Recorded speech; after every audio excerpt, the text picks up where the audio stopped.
Hi అండి అందరికీ. రీసెంట్‌గా ఉండవల్లి అరుణ్ కుమార్ గారు మీడియాతో మాట్లాడారు కదా! మీడియాతో మాట్లాడిన సందర్భంగా ఆయన కొన్ని సంచలనమైన విషయాలైతే చెప్పడం అయితే జరిగింది.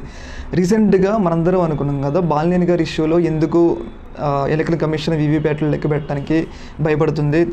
దాంట్లో ఉన్నదేగా ఎన్నికల్లో జరిగిందే కదా బయటపడేది. దాంట్లో ఏం తప్పు ఉంది అని చెప్పేసి మనందరం అనుకున్నాం. కాకపోతే దీని వెనక ఒక పెద్ద సంచలనమైన నిర్ణయం, ఈసీ ఒక ప్రమాదకరమైన నిర్ణయం తీసుకుంది అని చెప్పేసి రీసెంట్‌గా ఉండవల్లి అరుణ్ కుమార్ గారు ప్రెస్ మీట్ నిర్వహించారు. ఈ ప్రెస్ మీట్లో ఆయన ఒక కీలక విషయం అయితే చెప్పడం జరిగింది.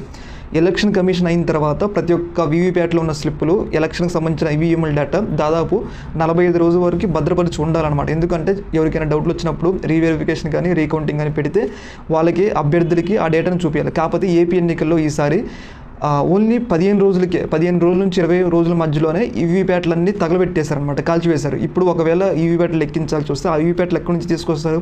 తీసుకురాలేరు కదా. అందుకోసమే ఎలక్షన్ కమిషన్ వీవీప్యాట్ని లెక్కించడానికి భయపడుతుంది అని చెప్పేసి ఉండవల్లి అరుణ్ కుమార్ ఒక సంచలనమైన నిజమైతే చెప్పారు.